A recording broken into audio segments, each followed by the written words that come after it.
Have you ever paused to consider what stories were quite literally the bedrock of an entire civilization? I mean, what foundational narratives shaped their heroes, defined their gods, and dictated their very concept of honor and justice? This is a fascinating question, isn't it? Well, prepare to find out, because today we are embarking on a profound deep dive into the world of Homeros. A journey back, way back. Our mission today is to unpack the incredible power and enduring relevance of his epic poems, the Iliad and the Odyssey. These are not merely ancient tales whispered across millennia. They are complex, multi-layered narratives that profoundly shaped ancient Greek society Hugely influential. in ways that are still echoing in our culture today. Through them, we gain extraordinary insight into history, culture, psychology, and even, surprisingly, the earliest forms of, well, complex social and administrative structures. Yeah, bureaucracy even, in a way. Exactly. We've gathered a fantastic stack of sources for you, and our goal is to extract the most important nuggets of knowledge and insight, offering you a direct shortcut to truly understanding these foundational texts and appreciating why they continue to matter so deeply in our modern world. A deep dive indeed. So let's begin by setting the scene for a moment and immersing ourselves in the fascinating world Homer inhabited, because grasping that precise historical context is absolutely essential to comprehending the unique form and profound function of these monumental works. It's truly fascinating to consider how Homer stands at this incredible historical inflection point. He is, in essence, the crucial bridge, capturing the culmination of centuries of ancient oral tradition just as the revolutionary tide of literacy is beginning to take root across the Aegean. Okay, so this is a pivotal moment. A massive one. His era, roughly spanning from, say, 775 to 700 BCE, represents a true turning point for the Aegean Basin. This period immediately followed centuries of what historians often refer to as the Dark Ages, a time marked by significant societal collapse, widespread depopulation, and critically, a profound loss of literacy across the region. Things really fell apart back then. They did. Life had become largely localized, and the grand interconnected structures of the preceding Bronze Age had, well, crumbled. So imagine emerging from this long, dim tunnel, right? Suddenly, the Aegean Basin begins to revitalize. We see a significant, almost explosive population increase. A real boom. There's a real surge in overseas colonization, with Greeks establishing new settlements across the Mediterranean, and flourishing trade routes are opening up once again, reconnecting distant communities. Things are moving again. And with that revitalization, that renewed dynamism, comes a monumental, almost silent shift, the gradual arrival of a new writing system. This new system, based on the highly efficient Phoenician alphabet, starts to appear in Asian ports, brought by merchants and travelers. Precisely. But it's absolutely crucial to understand that even with the introduction of this groundbreaking writing system, the necessary infrastructure for widespread literacy simply didn't exist yet. Ah, okay. So it wasn't like flipping a switch.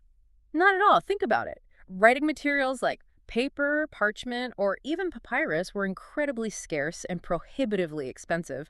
They weren't produced locally on any significant scale. Hard to get hold of. Very. And even more critically, the human infrastructure scribes, individuals trained and dedicated to copying and multiplying text, were almost non-existent. So while the alphabet was, without a doubt, a game changer, its adoption and diffusion across society was a slow, gradual process, limited to a very small elite. Which means, in that specific context, if you wanted to preserve your community's collective memory, to pass down crucial stories, intricate laws, and vital traditions from one generation to the next, well, what was the most reliable, effective way to do it? There's really only one way back then. It simply had to be through oral poetry. There was no other robust mechanism. That's it. Oral poetry became not just important, but the singular, most reliable and powerful tool for preserving and transmitting the community's collective memory. And this is where the extraordinary figures of the Aodos, or wandering bards, enter the stage. The traveling storytellers. Exactly, but so much more. These were not just performers, they were highly skilled, professional poets who possessed encyclopedic knowledge and astonishing improvisational abilities. They would travel tirelessly between inns, bustling marketplaces, and grand festivals, captivating audiences with their heroic tales. I can almost picture it. Their performances weren't mere recitations, they were dynamic, often accompanied by the resonant sound of a four-stringed lyre, all delivered within the intricate and rhythmic poetic meter known as dactylic hexameter. So these weren't weren't just entertainers providing a diversion after a long day. They were, in essence, living, breathing libraries, the custodians of an entire culture's knowledge. You've hit on a crucial point. These oral poems served a truly multifaceted function that went far beyond mere entertainment. While they certainly captivated audiences, far more importantly, they were absolutely crucial in keeping tribal lines, complex customs, and fundamental laws alive and understood. Keeping society functioning, really. Absolutely. They even reinforced what the Greeks considered cosmic contracts with the gods, which provided the moral and religious underpinning for society. By narrating these stories, these bards weren't just preserving history, they were actively solidifying and reinforcing the entire fabric of social norms, ethical conduct, and collective identity. Wow. They were the essential glue that held early Greek society together in the profound absence of widespread written records. They were the means by which generations learned who they were, where they came from, and how they ought to live. Thinking about that, it's extraordinary to realize that Homer isn't just someone sitting down to, write a story.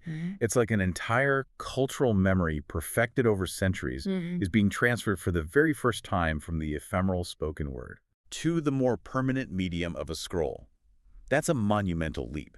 It makes Homer's role truly extraordinary, doesn't it? He represents both the absolute pinnacle of this centuries-old oral tradition, a tradition brought to its highest artistic expression, and simultaneously, he embodies that critical, singular moment when that powerful tradition was first committed to writing. He is the ultimate bridge figure. He truly is. The Iliad and the Odyssey are remarkable because they aren't just singular creations in isolation.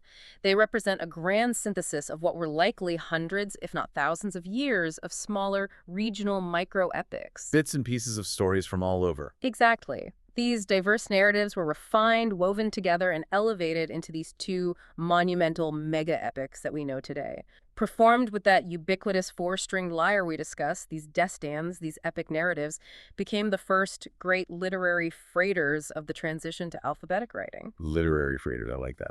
They quite literally shifted the collective memory of subsequent generations, moving it from the fluid, changing realm of the spoken word to the more stable, enduring medium of papyrus scrolls. It is genuinely difficult to overstate the profound significance of that transfer. It was a revolution in how knowledge and culture were preserved and transmitted. Fundamental shift. This transition from oral composition and performance to a fixed written text allowed for an unprecedented level of textual scrutiny and canonization that simply wasn't possible before. Okay, that sets the stage beautifully for our next deep dive, the Iliad. This epic is often perceived primarily as a story of war, and while it certainly contains thrilling battles, it is so much more than just military conflicts, isn't it? Oh, absolutely. It's a profound, almost psychological exploration of human nature, the capricious nature of divine intervention, and the complex, often volatile concept of honor. So where do we start with the Iliad? Its scale. To truly grasp the Iliad, we need to consider its sheer scale, and perhaps even more importantly, its strikingly focused narrative choice.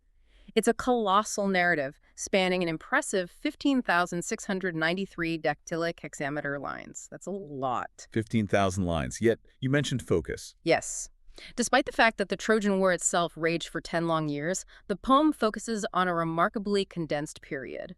Only the final 51 days of that decade-long conflict. 51 days out of 10 years. It's an incredibly tight narrative focus. Yeah. What exactly does Homer gain by making such a precise choice? Does it amplify the emotional impacts in a way a broader sweep wouldn't? That's a crucial observation. This narrative contraction serves a very specific and powerful purpose.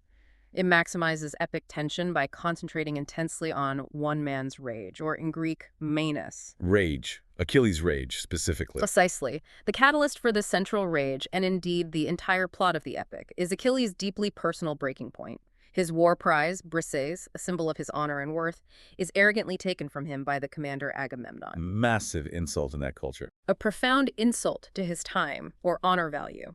This causes the greatest warrior of the Achaeans to withdraw from battle entirely, and that single personal decision, born of a seething fury and perceived injustice, triggers a devastating chain of events that almost leads to the complete destruction of the entire allied Achaean army. Wow. One man's anger nearly ruins everything.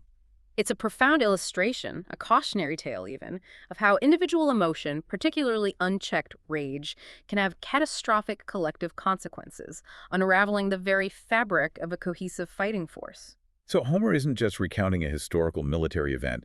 He's meticulously dissecting the psychological and societal repercussions of a single, powerful emotion rage and demonstrating its capacity to destabilize an entire alliance. The way he tells this story, it's not just a linear recounting of battles and skirmishes. He crafts this incredibly multi-layered universe around that core conflict. He absolutely does. Homer masterfully weaves together the core narrative with various sophisticated techniques that create an incredibly rich tapestry. We experience constant narrative shifts, from intense battlefield action to poignant flashbacks, from Olympian divine councils debating mortal fates To God's weighing in. to solemn funeral games and even intimate civilian dramas unfolding within the besieged city of Troy. Each rhapsodia, or song, within the epic, meticulously constructed, possesses its own rhythmic climaxes, contributing to the overall dramatic arc and building emotional intensity. And those famous phrases, rosy-fingered dawn. Exactly. And to aid memorization for the performing bars and, critically, to keep the listener's auditory memory actively engaged, he employs these beautiful, almost musical formulaic phrases like rosy-fingered dawn illuminating the sky or the ever-present wine-dark sea. Right, not just pretty words. No, these weren't just poetic flourishes, they were mnemonic devices, deeply embedded in the centuries-old oral tradition, serving as familiar melodic anchors for both performer and audience. Okay, here's where it truly gets captivating for me. The divine-human interplay. The gods in the Iliad are not distant, abstract deities.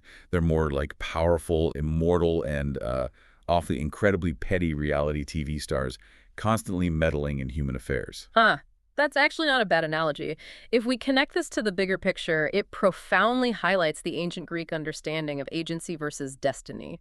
Humans possess their own will, their intentions, their capacity for choice. But the gods are always there.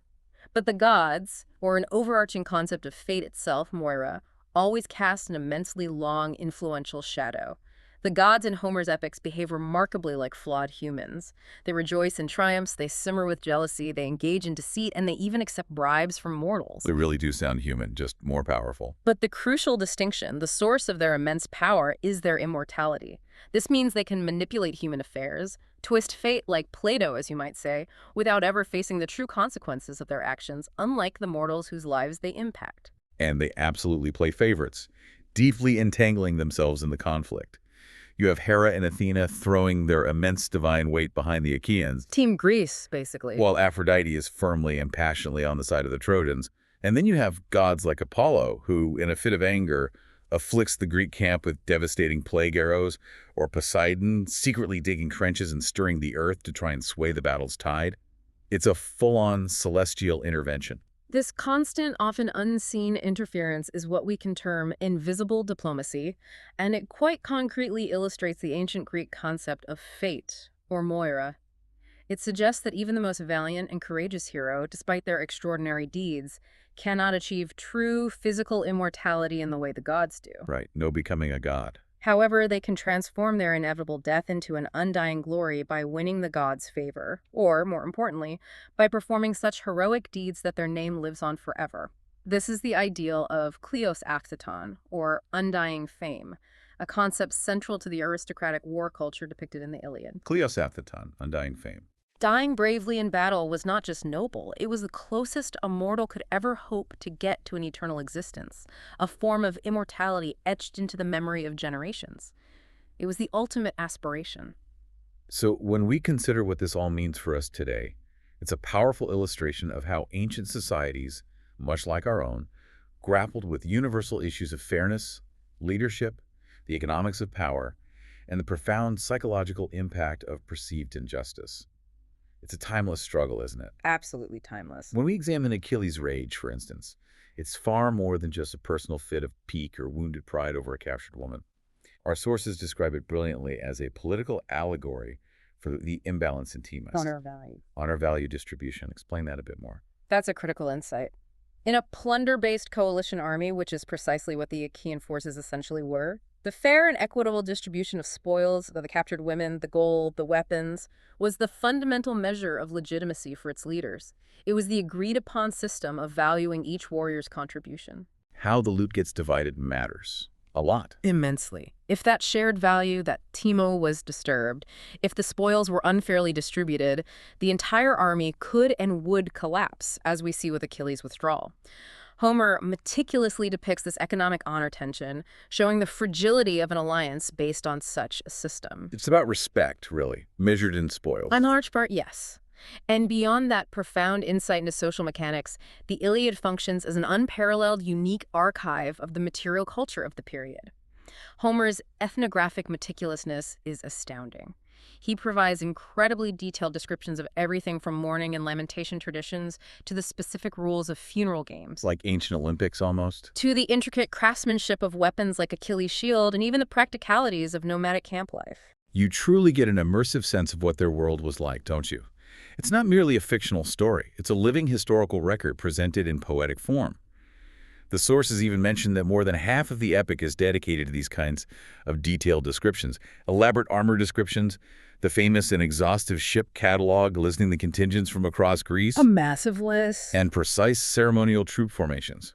That's an astonishing level of detail for an oral poem, almost like an ancient inventory. It is. It offers an unparalleled window into the actual daily life and material reality of that period, allowing historians and archaeologists to glean insights into Bronze Age and early Iron Age Greek sobriety.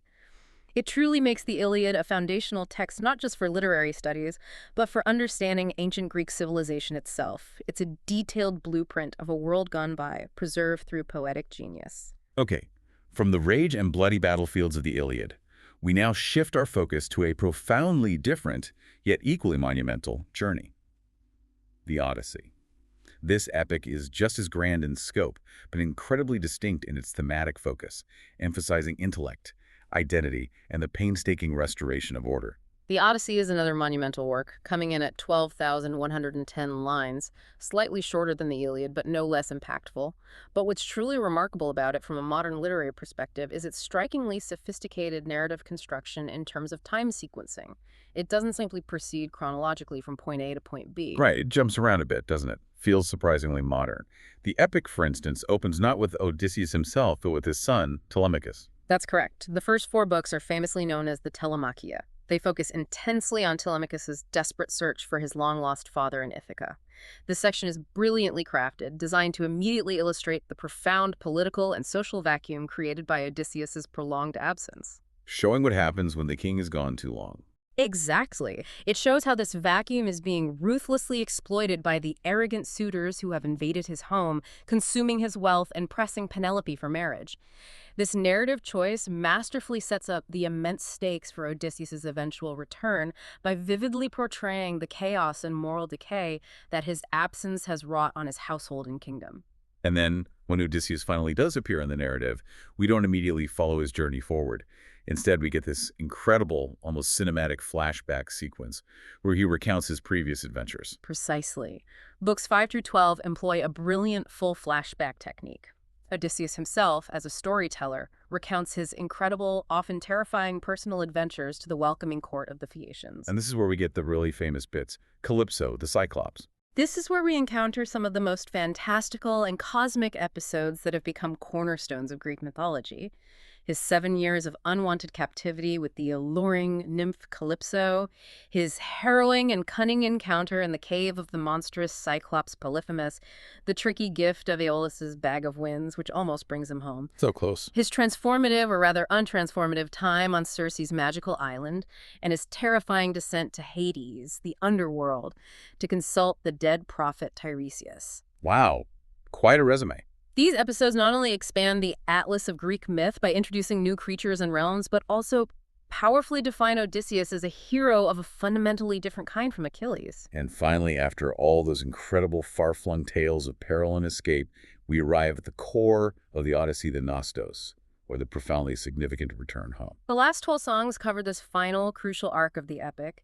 It details Odysseus' long-awaited arrival back in Ithaca, his ingenious disguise as a humble beggar. The beggar disguise. Classic. Yeah. A disguise that allows him to assess the loyalty of his household and the true nature of the suitors. His emotional, often disguised dialogues with loyal figures like the swineherd Eumaeus, the brutal but cathartic destruction of the arrogant suitors who have defiled his home, and ultimately the painstaking reestablishment of his rightful place within his home and his country. It's a narrative about restoring order, both personally within the family unit and socially within the community. So, unlike Achilles, who is portrayed as the paragon of brute force and honor, Odysseus is the ultimate strategist, the quintessential problem solver of the ancient world.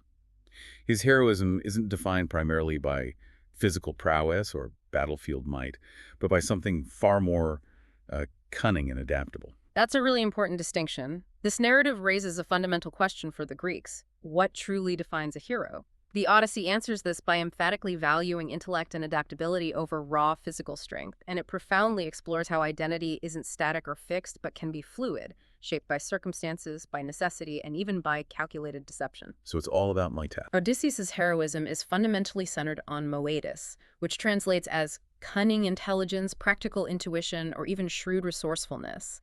It's his extraordinary ability to think his way out of seemingly impossible situations, to adapt his strategies, and to deceive when necessary for survival and triumph. And we get so many vivid, memorable examples of this moetis in action, building a seaworthy raft from simple planks to survive a devastating storm. Resourceful. Tricking the blind Cyclops, Polyphemus, by famously calling himself Nobody, or Autis, so that when Polyphemus cries out in pain, his fellow Cyclops disregard him, thinking, if nobody is hurting you, then no one is hurting you. Or even tying himself to the mast of his ship so he can safely hear the sirens' deadly, enchanting song without succumbing to their allure. Incredible self-control and planning there. These are all acts of brilliant foresight, strategic intellect, and deep understanding of human and monster psychology. These are indeed not just entertaining anecdotes. They are deeply significant. These individual tales of Meritus laid the groundwork for the schooling of Polymatus, or much cunning, a virtue that became central to Greek educational tradition for centuries. So being clever was something to be taught and valued. Absolutely. Beyond that, the Odyssey delves into an even more fascinating and surprisingly modern concept: fluid identity. Odysseus assumes multiple roles throughout his long journey. He is a valiant sailor, a rightful king, a humble beggar, even a prophet who descends to consult the dead. He wears many hats. Yeah. Or masks. He dons these narrative masks, not out of malice, but to survive, to learn, to gather information, and ultimately to reclaim his rightful place and restore order. That's incredibly modern, isn't it? Yeah. It's almost as if the epic is debating the inherent variability of individual identity and exploring the power of these narrative masks that we all wear in different situations. It really feels that way. Bringing a multi-layered subject onto the stage like that, where one person can embody so many different facets, is considered a significant precursor to modern identity theories. It really does feel ahead of its time. It absolutely is. And this sophisticated exploration of identity is deeply intertwined with the social fabric of the world Odysseus is desperately trying to return to and restore, a core moral backbone of the Odyssey. Perhaps its most vital ethical principle is the concept of xenia, or sacred hospitality.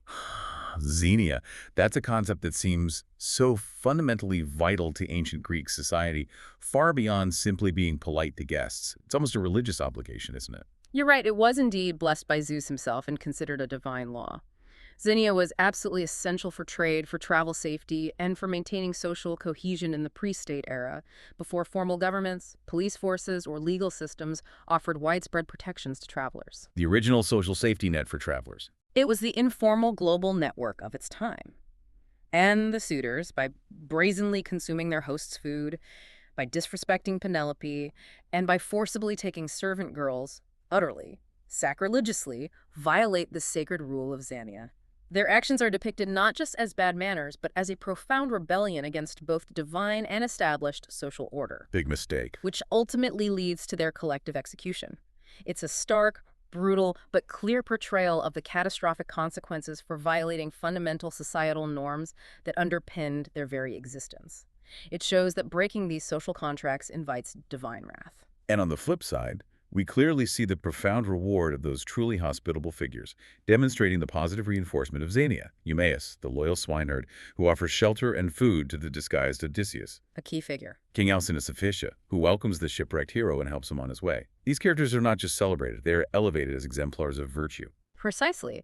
They exemplify the virtues of Xenia and are blessed by the gods for their adherence to this sacred code. So Odysseus's ultimate victory in the Odyssey is not just about reclaiming his household and possessions. It's about far more than personal vengeance. It's bigger than that. It's about the profound reestablishment of legal and ethical order, restoring balance to a society that had fractured in his absence. And Penelope's unwavering loyalty throughout his long, arduous absence, her steadfast resistance to the suitor's advances through clever delaying tactics. Weaving and unweaving the shroud. Exactly. That symbolizes the continuity of oikos, the household order, which was the foundational unit of Greek society, its economic and social nucleus. The epic powerfully elevates the theme of repairing a socio-economic fabric that has been fragmented by long, chaotic journeys, bringing this restoration into an epic dimension, making it a story of universal human resilience and justice. You can truly see how these ancient stories function not just as entertainment, but as profound guidebooks for living, defining right and wrong, and showing the direct, often violent consequences when those fundamental rules were broken. It's all about restoring balance. And speaking of order, or cosmic order, we absolutely have to talk about the Olympian pantheon. They're not simply a collection of powerful beings.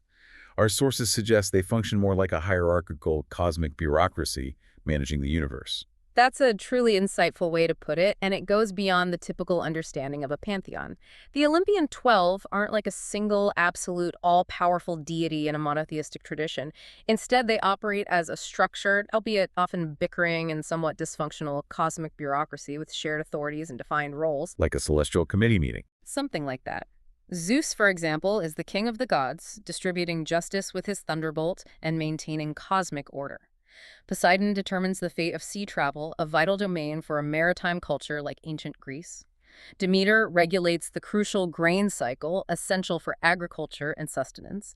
And Hephaestus, the divine craftsman, effectively licenses and oversees mining and craft innovations. Their very existence and interactions provided a framework for understanding the forces that shaped the human world. So it's like Mount Olympus is running the universe with a full administrative structure, complete with inter-office rivalries and departmental responsibilities. And their complex kinship relations, like Zeus and Hera's constant friction or Ares and Aphrodite's illicit affair, seem to allegorically reflect the power struggles and social dynamics of the ancient world. Absolutely. The persistent friction between Zeus and Hera, the king and queen of the gods, for instance, dramatically allegorizes the power struggles and dynamic tensions often present between actual king and queen roles within the ancient political and social networks. It gave the Greeks a way to understand human conflicts through a divine lens. Makes them relatable in a weird way. And what's particularly fascinating is that the gods' anthropomorphic flaws, their betrayals, their petty jealousies, their rages, their passionate love affairs, make them both fearsome and, crucially, understandable and relatable to humans.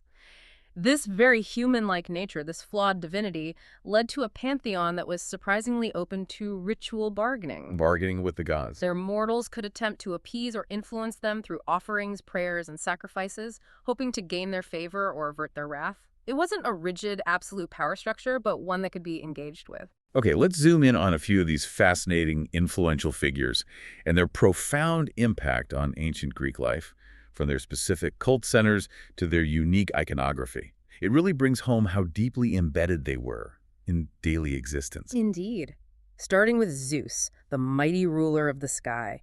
He was not just honored, but deeply revered at Dodona with its prophetic oaks, and of course, at Olympia, through the immensely significant quadrennial athletic games that bear its name. The Olympics, founded for Zeus. Correct. The eagle, his symbolic animal, became a powerful icon of state authority and sovereignty, appearing frequently in art and coinage.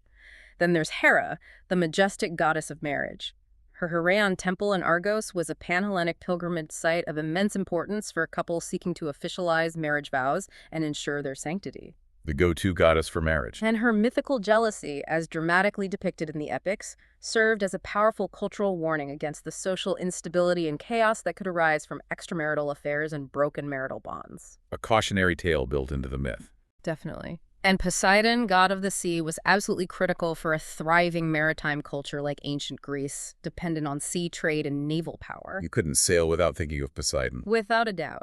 Coastal temples dedicated to Poseidon, such as the magnificent structures at Corinth and Sirmium, were vital centers for offerings and prayers to ensure safe sea travel and prosperous trade. His iconic trident, often depicted in sculptures combined with the dynamic motion of waves, served as an early form of hydraulic symbolism, representing his profound control over the immense and often volatile oceans. Trident equals sea power. Got it.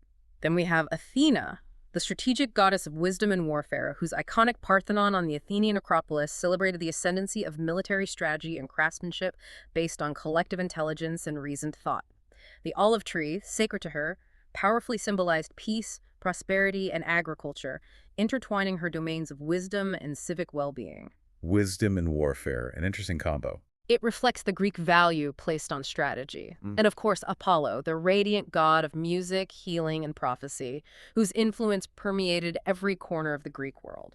His oracle at Delphi was legendary, wasn't it? A place where entire city-states would seek counsel, almost like an ancient UN. Exactly.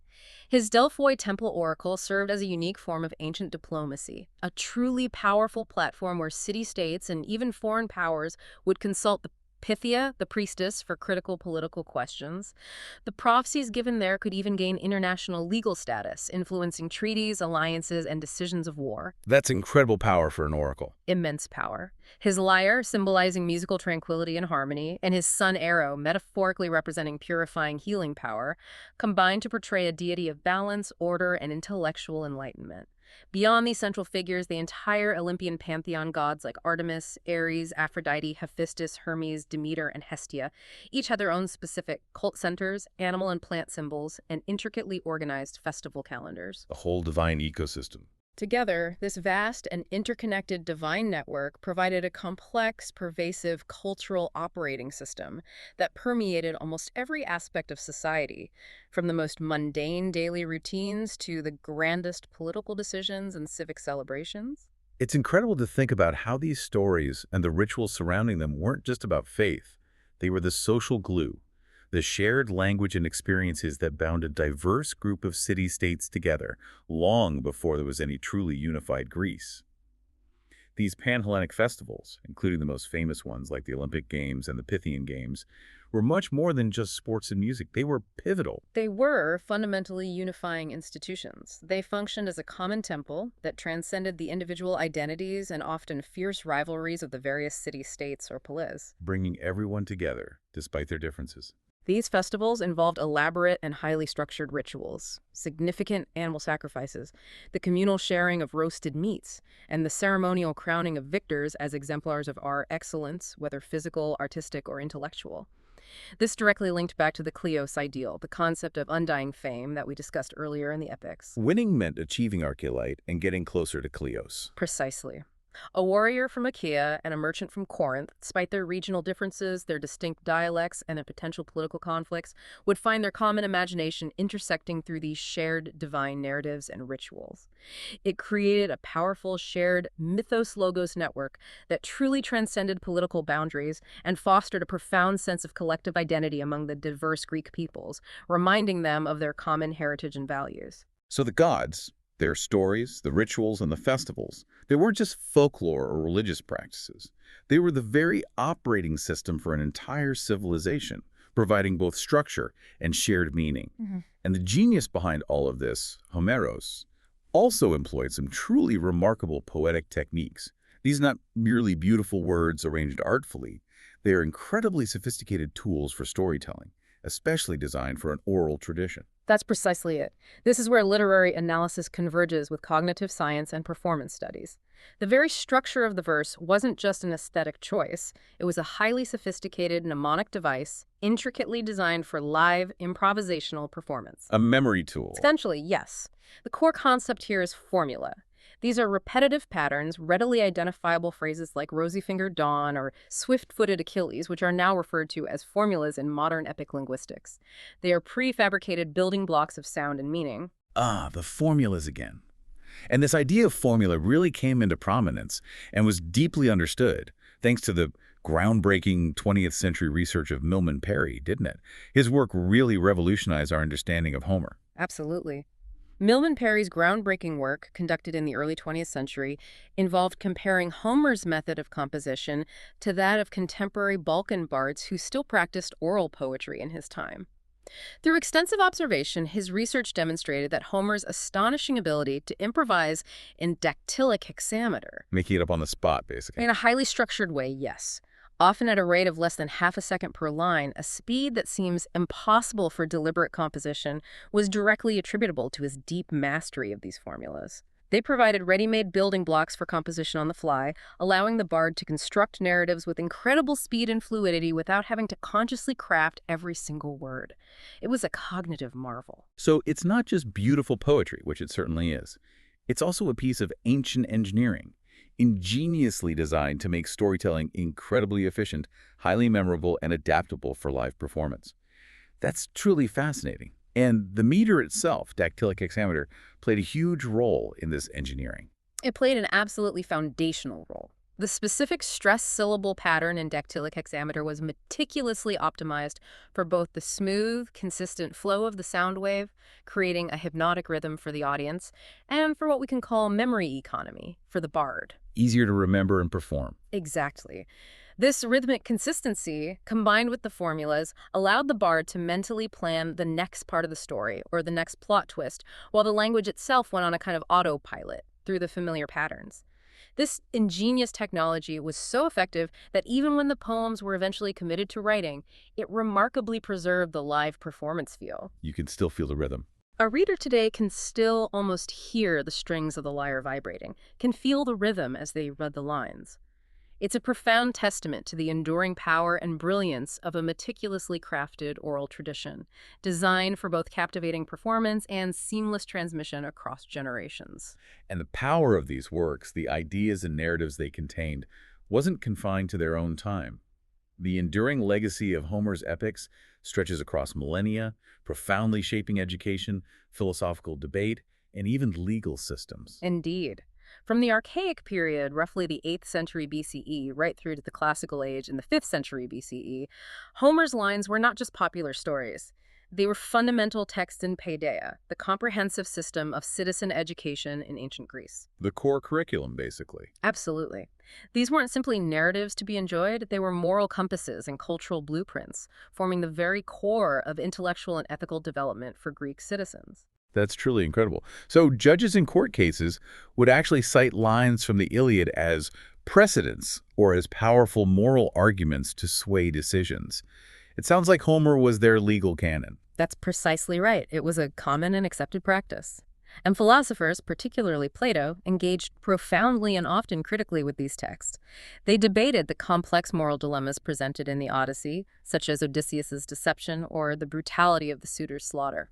Tough questions. And even controversially discussed which poems or even parts of Homer's poems should be censored or adapted in an ideal state, recognizing their immense power to shape character, civic virtues, and public opinion.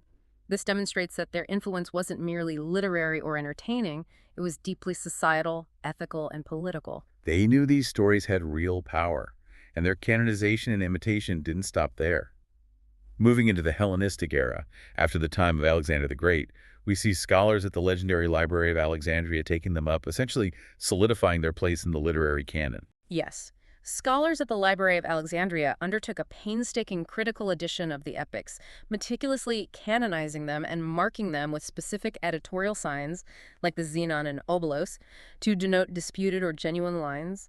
This was a monumental effort to preserve and standardize the texts. Making the official version. Then, in the Roman world, Virgil's epic, the Aeneid, stands as a clear and deliberate imitation of Homer's architectural style and thematic structure, borrowing heavily from both the Iliad's epic warfare and the Odyssey's arduous journey. Kind of the Roman Homer. In many ways. Even during the Byzantine Middle Ages, far from their pagan origins, the Trojan War narrative was reinterpreted, often seen as a pre-Christian holy battle, demonstrating its enduring adaptability. And with the Renaissance in Europe, humanists rediscovered and vigorously revived the Homer fashion in European courts through new, dedicated translations from the original Greek, igniting a fresh appreciation for these ancient masterpieces that continues to this day.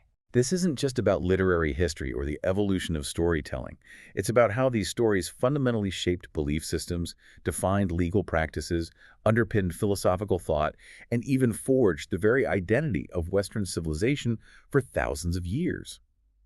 They were, in a very real sense, the original source code for much of our culture. That's a great way to think about it. So if we look back, the Iliad and Odyssey weren't merely literary texts, were they? They truly functioned as a mythological constitution. That's the most fitting description. For approximately 2,700 years, they served as a dynamic mythological constitution, constantly reinterpreted and re-engaged with within the intricate triangle of religion, politics, and individual and collective identity. Their extraordinary adaptability, their structural profundity, and their unending relevance speak to their profound significance in shaping not just the Greek world, but so much of what came after.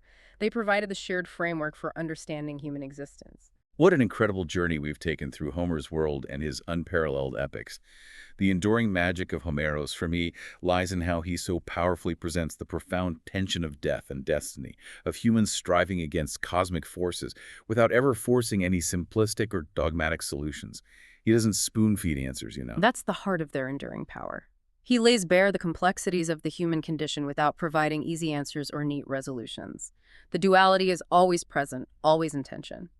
Gods are undeniably powerful, yes, but they are also capricious, flawed, and often driven by petty impulses. Like we talked about. Heroes are brave beyond measure, yet they are ultimately mortal, subject to the same fate as any other human. And victory, no matter how glorious or hard-won, is so often shattered by profound tragedy, by loss and suffering. This double-sided mirror that Homer holds up to us reveals both the grandeur and the inherent fragility of human nature, touching on our most fundamental emotional codes: love, loss, courage, grief, and the struggle for meaning. And that's why reading Homer today means hearing not only the faint, ancient echoes of lyre sounds from 8th century BCE Aegean, but also profoundly hearing ourselves, as modern individuals grappling with the very same universal questions of society, of faith, of identity, and of our place in a vast, often unpredictable universe. It's a truly timeless and deeply resonant experience. The unending resonance of the Iliad and the Odyssey in academia, in art, in popular culture, and even in our everyday language today is the ultimate proof of these epics' remarkable power to unravel the fundamental contradictions at the very core of human experience.